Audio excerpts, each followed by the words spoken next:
For one, if you're trying to get energized after you had less sleep than you wanted, then you want to go for the protein, snacks, meals, or otherwise. If you're trying to get yourself down as far as adjusting to a new time zone and you need to go sleep early, focus on the carbs. Hi, my name is Damon Brown of DamonBrown.net. My main thing is helping you as a side hustler, a solopreneur, otherwise a non-traditional entrepreneur.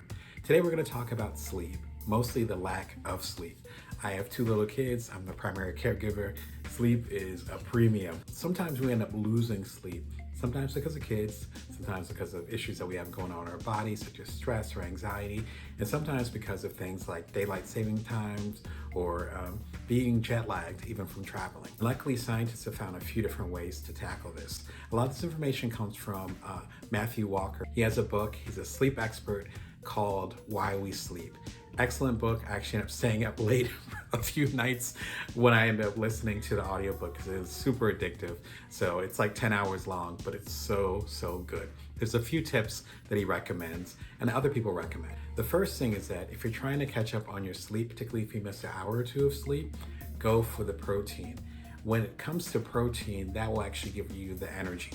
If it's a meal, then you want to have a meal that's heavy on meat. If you're not a meat eater, then it could be things that are like nuts or things that are plants or vegetables that have a lot of protein in them. That goes to your snacks as well. I do a lot of traveling now that we're starting to get out of shelter in place. Then I'm going to be doing a lot more traveling later on this year. When I'm traveling, it's really important to focus on getting those proteins in. I know a lot of travelers that actually don't drink any, that's another thing. Don't drink any alcohol when they're traveling because it actually disrupts your sleeping patterns. If you're having a heavy drink before you go to sleep, that might help you go to sleep faster, but you won't get the REM or deeper sleep that you need and end up throwing you off balance even more.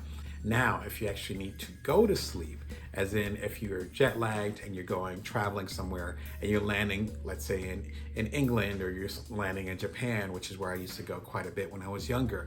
If you're landing somewhere and it's like 6 p.m. there and you need to go to sleep in a few hours to adjust to it, then they recommend, from the Mayo Clinic, they recommend getting heavy on the carbs. That means spaghetti, that means bread, all those things that a lot of diet plans will encourage you not to do. That's the stuff that you want to get you to go to sleep.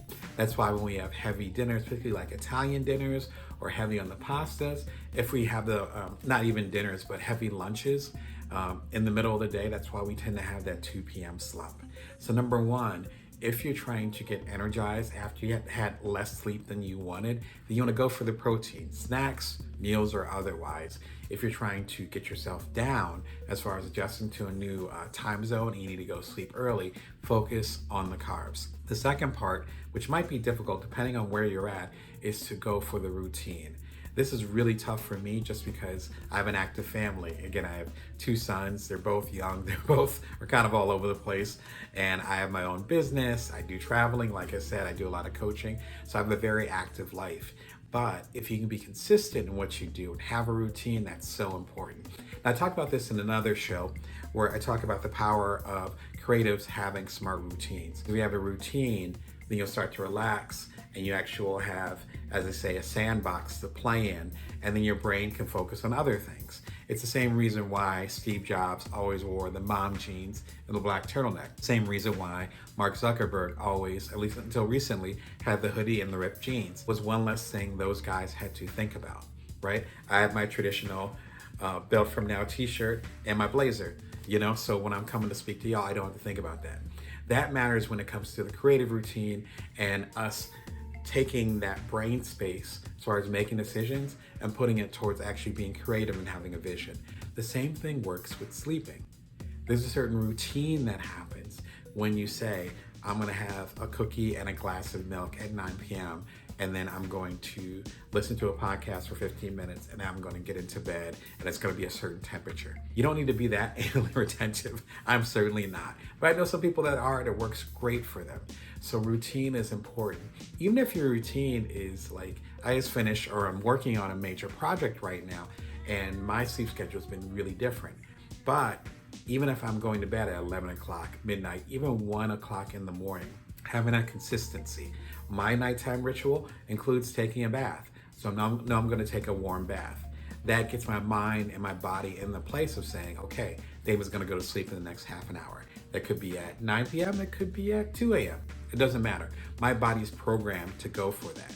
So number one, if you're trying to go to sleep early, go for the carbs. If you're trying to stay up later and get that energy, go for the protein. And second of all, go for the routine. If your body knows the routine, then it can start to program it. Remember, all these things are happening in your mind, in your body, that we're not even aware of. But if you put in those routines, that's a way to control a little bit more. If you want to learn more about routines, be sure and check out my playlist. It's called Smart Creative Routines.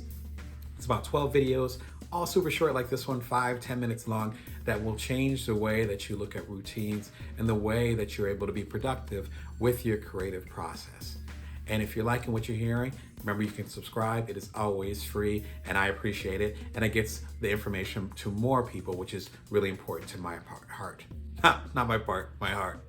Anyway, until next time, remember to bring your worth and that you can always build from now. Take care.